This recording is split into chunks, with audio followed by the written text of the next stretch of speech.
What's going on? It's Tim. That's this guy right here.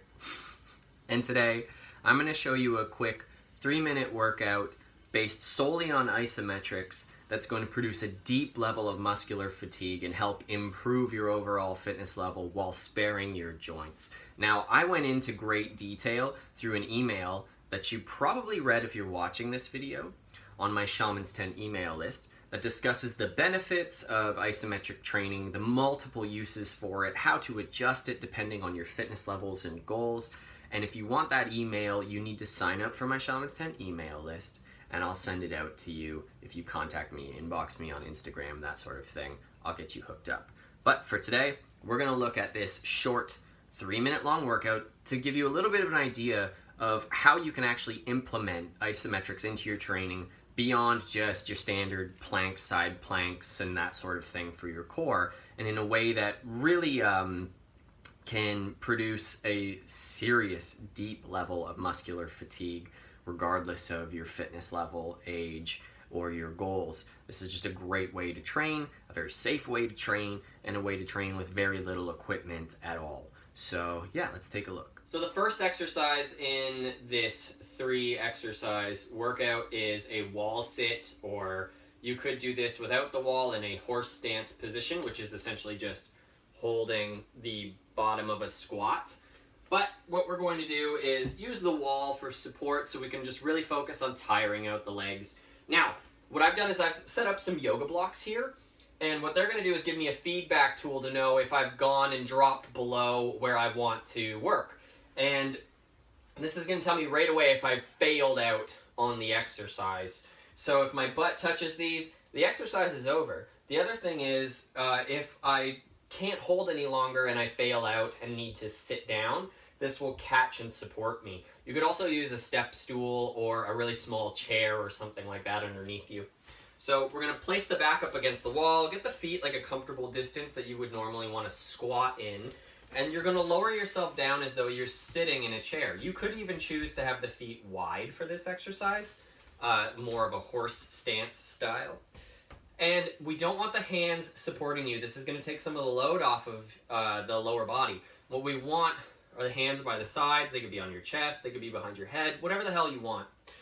Now, not only am I holding this position, I'm going to actively drive my heels down into the ground as if I'm trying to stand up and out of this. Now, I'm not going to stand up and out of it, but I want all of that force being put through here. And now I'm going to hold this position either for a set period of time, or if you want, the way that I like to do this is hold this for as long as I can. I'm going to hold this for as long as I comfortably can without breaking the position.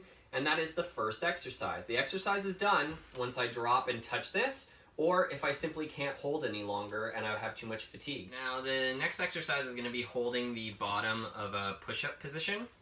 And what you're going to do is perform this with, again, I like to use a yoga block or something underneath me to give me feedback for when I fail out. You don't need it. It's not necessary. You just have to pay attention to your body to know whenever you drop below parallel. Now, you can do this in a variety of ways. You can perform this up on the toes, down on the knees, or even up on a couch or on the edge of a countertop, whatever works for you and your individual fitness level. This does not matter about the progression that you're using. It's not about being a hero or looking cool on Instagram. It's about creating a deep level of muscular fatigue, particularly while pushing. So don't be a fucking hero. Some days I do this from my knees. Some days I do this from my toes. It just depends on how you're feeling on the given day.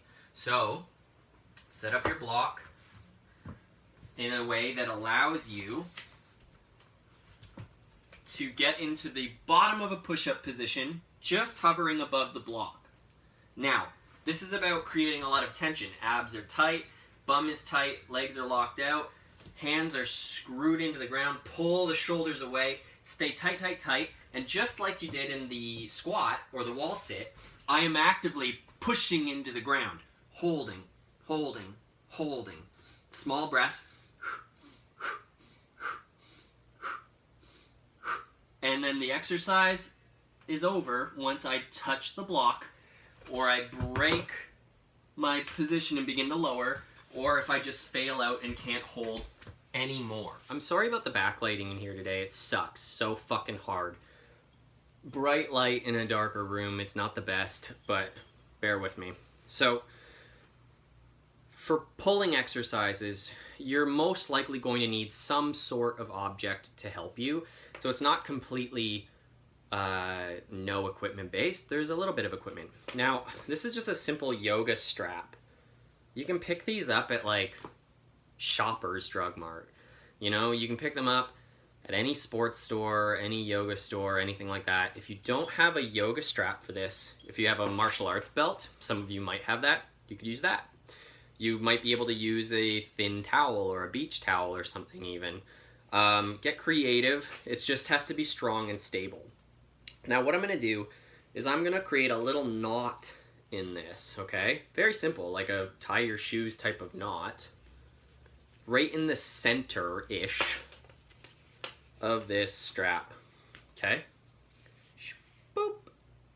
Now I've created a little door jamb, and that's where we're going to go with this. We're going to take the strap and toss it over the door right in the corner near the hinges. And then we're going to close our door. Now, you'll notice this door opens up towards me. Ideally, when doing any sort of pulling exercise against a door using a suspension trainer or anything, we would like to be on the other side where the door is closing towards you. It makes it stronger. This, I'm telling you, is not the safest or the strongest way to do this.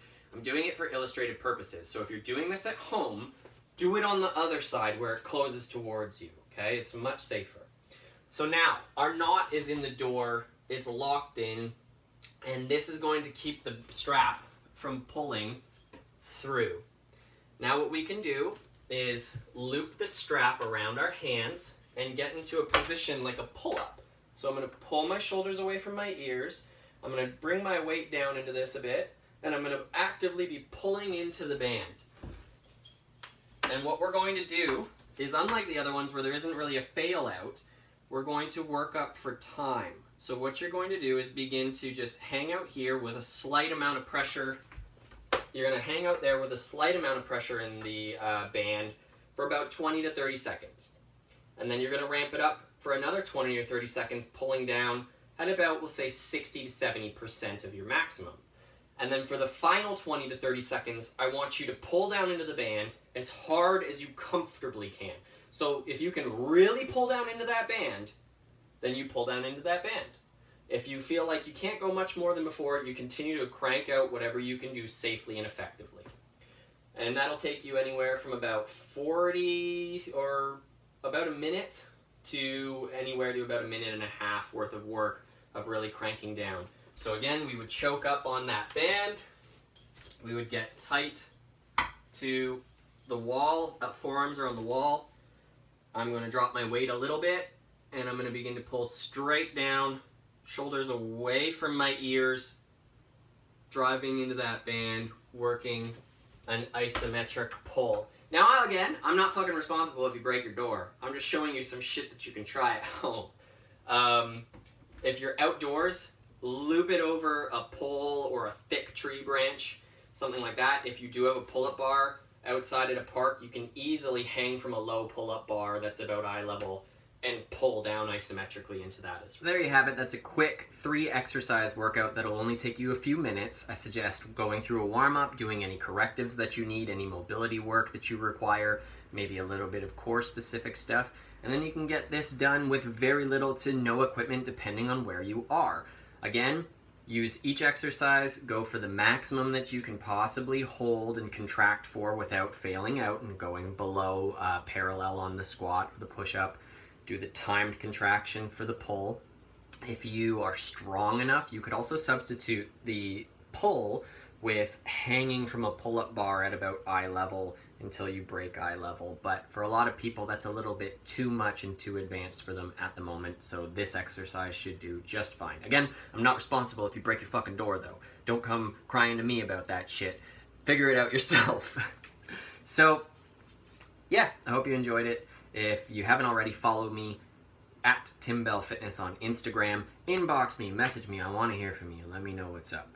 Also, join my Shaman's Tent email list at timbellfitness.com for lots of free, dope information on mindfulness, movement, meditation, and strength training with a minimalist perspective to help you illuminate your human potential. So thanks a lot. I appreciate you. Take care.